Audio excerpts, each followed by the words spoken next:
BingX, a trusted global crypto exchange. Trade spot, futures, or copy top traders easily. Sign up via the link or referral code to get 30 USDT instantly, plus up to 1,500 USDT in bonuses for verification, deposit, and trading. Mass killings reported in Sudanese city after paramilitary seizure. Disturbing reports of ethnically motivated mass killings and widespread atrocities are emerging. From El Fasher, a key city in Sudan's western Darfur region, paramilitary forces, known as the Rapid Support Forces or RSF, reportedly seized control of El Fasher last week, and since then, a torrent of grim accounts has begun to surface. Local activists have released video footage, yet to be independently verified, purportedly showing a notorious fighter, accused of executing civilians in RSF-controlled territories, shooting unarmed individuals at close range as they sat on the ground. Other chilling footage shared by pro-democracy activists appears to depict numerous bodies lying amidst scorched vehicles, adding a visual testament to the unfolding horror. While these visual records await definitive authentication, the scale of the alleged violence is staggering. The Joint Forces, an alliance aligned with Sudan's army, issued a statement on Tuesday, accusing the RSF of executing over 2,000 unarmed civilians in the past few days alone. Although this claim remains unverified, an independent analysis by Yale University's Humanitarian Research Lab, which meticulously monitors the Sudanese conflict using open-source intelligence and satellite imagery, has identified evidence consistent with these alleged mass killings by the RSF. This comprehensive research, released on Monday, indicated a deeply concerning pattern. Further elaborating on Tuesday, the Yale lab described the situation in El Fasher as appearing to be a systematic and intentional process of ethnic cleansing of Fur, Zaghawa, and Berti indigenous non-Arab communities through forced displacement and summary execution. Their findings even pointed to what seemed to be door-to-door clearance operations within the city, painting a grim picture of targeted violence. The RSF, in their own statement released on Sunday, declared the seizure of the army's main base in El Fasher and asserted their dominance over the city, claiming to have liberated it from mercenaries and militias. Sudan's army chief, General Abdel Fattah al-Burhan, acknowledged the loss of El Fasher on Monday, stating that his forces had strategically withdrawn to a safer location. This shift in control marks a significant development in the ongoing civil war that has gripped Sudan since April 2023. A brutal conflict stemming from a power struggle between the army and the RSF.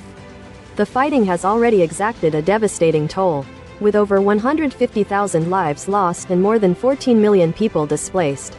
In the weeks leading up to the RSF's advance, there had been escalating fears for the safety of tens of thousands of civilians who found themselves trapped within El Fasher.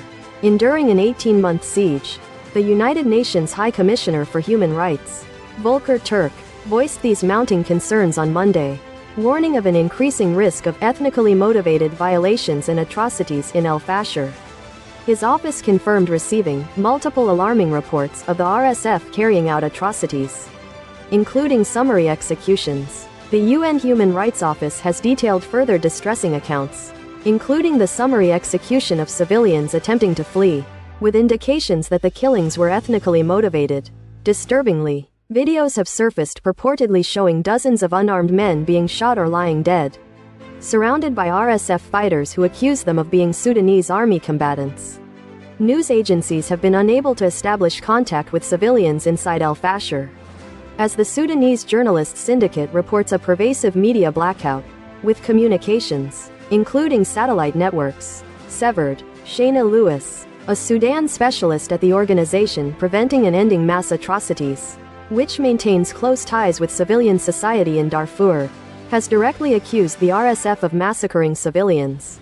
She stated that residents of El Fasher who had previously fled the city are now discovering the deaths of loved ones through execution footage circulating widely on social media. These events are generating grave fears of a repetition of the horrific RSF massacres that occurred in Janiana, the capital of West Darfur, after the paramilitary group captured that city in 2023. In Janiana, an estimated 15,000 civilians, predominantly from non-Arab groups, were killed, according to UN figures. Over 1 million people have fled El Fasher since the war began. with approximately 260,000 civilians, half of them children, remaining trapped and without access to essential aid. Many have been forced to resort to consuming animal fodder for survival. The UN's International Organization for Migration has reported that more than 26,000 individuals have fled the fighting in El Fasher since Sunday, seeking refuge either on the outskirts of the city or making their way to Tawila, a town located 45 miles to the west in Tawila. Medical teams from Médecins Sans Frontières, Doctors Without Borders, are confronting a massive influx of wounded individuals arriving from El Fasher at the town's hospital. Since Sunday evening, 130 people have been hospitalized, with 15 in critical condition. According to MSF, the RSF's capture of El Fasher, the last significant city in Darfur under army control, represents a pivotal moment in the war, granting the paramilitary group dominion over all 5 state capitals in the Darfur region. This strategic victory leaves the Sudanese army without control over a third of the country's territory, a development that experts suggest could heighten the possibility of Sudan's eventual partition.